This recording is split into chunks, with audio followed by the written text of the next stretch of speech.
खुलुमबाय बड' एनालाइसिस चेनेलाव नोंथांमोनखौ गासिखौबो बरायबाय। दिनै बे समाव नोंथांमोननिसिम मोनसे साख्रिनि आपडेट लानानै फैदों।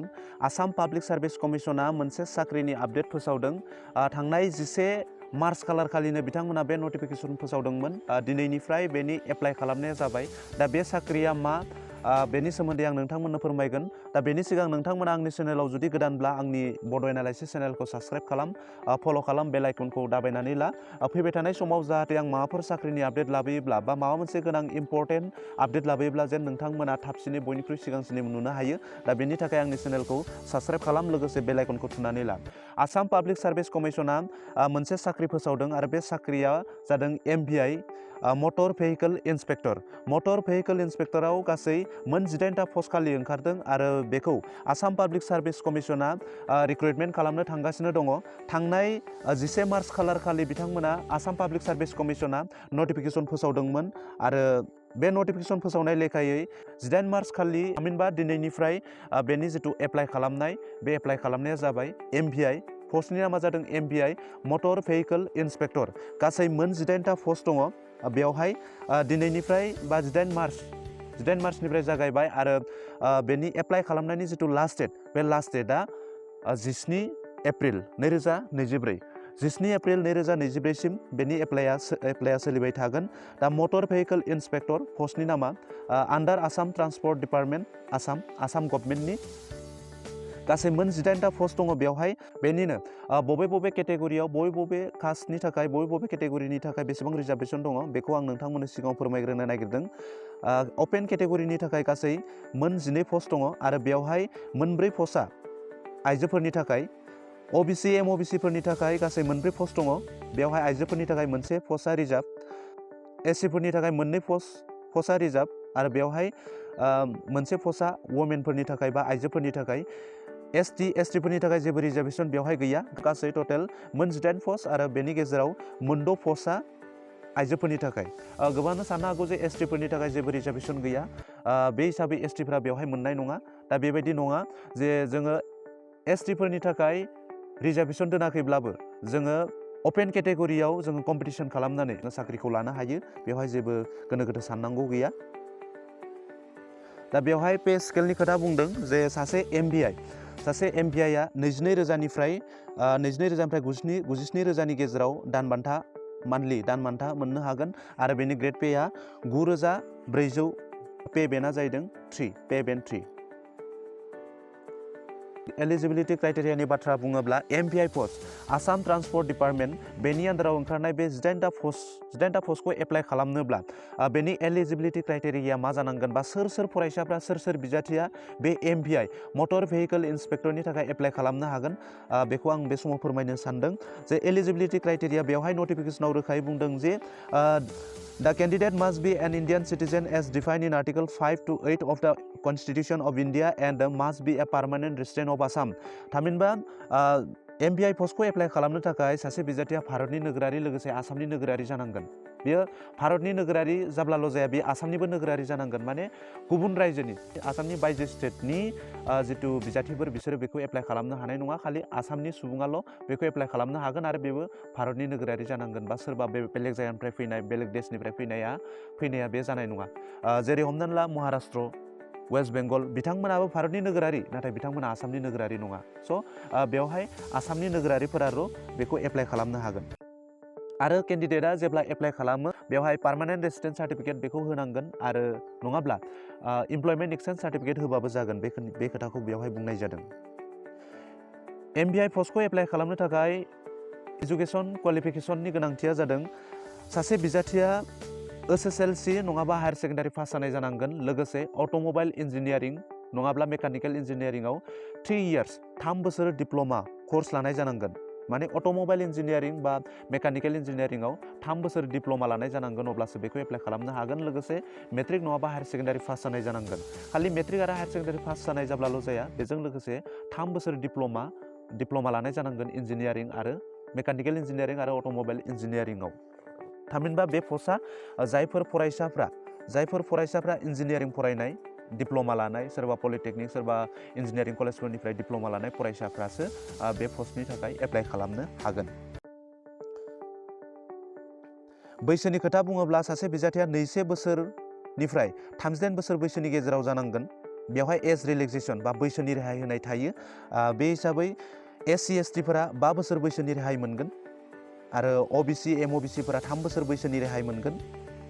लोगोसे फिजिकेल डिसेबिलिटि जायफोर माने बेंगुरा जायफोर देहायारि बिथिङाव लोरबां बिथांमोना 10 बोसोर बैसोनि रेहाय मोनगोन। एक्सुअलि बे जिथु एज रिलेक्सेसन बे एज रिलेक्सेसना आथिखालाव मोनफ्रोमबो साख्रियावनो बेयो थायो। दा बे हिसाबै बे एज रिलेक्सेसन जिथु सिस्टेम बे सिस्टेमा एखेयानो। बेवहाय बुंनाय जादों starting date for online application 18 मार्चनिफ्राय बियो जागायबाय थामहिनबा दिनैनिफ्राय बियो जागायबाय आरो बियो जोबगोन 19 एप्रिल दाननि 19 खालाराव बियो लास्ट डेट बियो जोबगोन आरो पेमेन्टखौ लास्ट पेमेन्ट रेजिस्ट्रेसन खालामना दोननानै लास्ट पेमेन्ट खालामनाय डेटआ 19 एप्रिलसिम माने 19 एप्रिलसिमबो रेजिस्ट्रेसन खालामना दोननानै एप्लाइ खालामना दोननानै पेमेन्टल' होआखैब्ला 19 एप्रिलसिम बा 19 एप्रिलनि गेजेराव पेमेन्टखौबो होजोबनांगोन अब्लासो बियो भेलिड जागोन। दा एप्लाइ खालामनाय फिसनि बाथ्रा बुङोब्ला बेवहाय जेनेरेल केटेगरिनि सुबुंफ्रा गासै 297.2 माने 297.20 गासै बिसिनि रां होनांगोन। SC ST OBC MOBCफोरा गासै 197.2 रां होनांगोन एप्लाइ खालामनाय समाव माने अनलाइन बेखौ दाननांगोन आरो। BPLफोरा जायफोरा BPL दङ बा BPL सार्टिफिकेट थानाय BPL कार्ड थानायफोरा खालि 47.2 रांल' होबानो एप्लाइ खालामनो हागोन आरो PWBD बेबो एखेयानो 47.2 रां होबानो जागोन। दा बेखौ एप्लाइ खालामनो थाखाय MVI पस्टनि थाखाय एप्लाइ खालामनो थाखाय अफिसियेल वेबसाइट रिक्रुटमेन्टनि थाखाय वेबसाइट मोनसे दङ। बेवहाय APSCनि मोनसे वेबसाइट दङ। बेवहाय www.apscrecruitment.in बेवहाय थांनानै रेजिस्टार खालामनानै अनलाइन गावबा गावबो एप्लाइ खालामनो हागोन नङाब्ला CSC सेन्टारफोराव थांनानै बेखौ एप्लाइ खालामनानै लानो हागोन। MVI पस्टनि आनजादनि थाखाय APSCआ गासै 8 एग्जाम जनफोर फोसावदों। बेफोर जनफोरा जादों सिलचर, जरहाट, नगाव, तेजपुर, क'क्राझार, गुवाहाटी। बबे जिल्लाया बबे जनाव गोग्लैयो बेखौ नोंथांमोना स्क्रिनाव होनाय बे नटिसाव नोंथांमोना नायनानै लानो हागोन नङाब्लाबो नोंथांमोना बे नटिफिकेसनखौ गावनो डाउनलड खालामनानै बेनि गासै डिटेल्सफोरखौ नायनानै लानो हागोन। गासै 8 जनफोर फोसावदों आरो बे 8 जननि सिङाव गोबां माखासे जिल्लाफोरखौ बेवहाय सोफानाय जादों। जेरै सिलचर जनाव दङ हाइलाकान्दि, करिमगन्ज आरो काछार। माने बे काछार, करिमगन्ज आरो हाइलाकान्दिनि स्टुडेन्टफ्रा बे सिलचराव एग्जामखौ होगोन बा बिसोरनि एग्जाम सेन्टारा बे सिलचराव जागोन बेखौ बुंनाय जादों। जेरै क'क्राझारनि सिङाव दङ बङाइगाव, चिरां, धुब्रि, गवालपारा, क'क्राझार एन्ड साउथ सालमारा। बे जिथु क'क्राझाराव बे गासै बङाइगाव, चिरां, धुब्रि, गवालपारा, क'क्राझार आरो साउथ सालमारा बेनि फरायसाफ्रा क'क्राझाराव बिथांमोननि आनजादा क'क्राझाराव जागोन। बिथांमोननि आनजाद मिरुआ जना बे क'क्राझार। दा बेबायदिनो गुवाहाटीयावबो गोबां माखासे डिस्ट्रिक्टफोर दङ। नोंथांमोना बेखौ गावनो नायनानै लानो हागोन।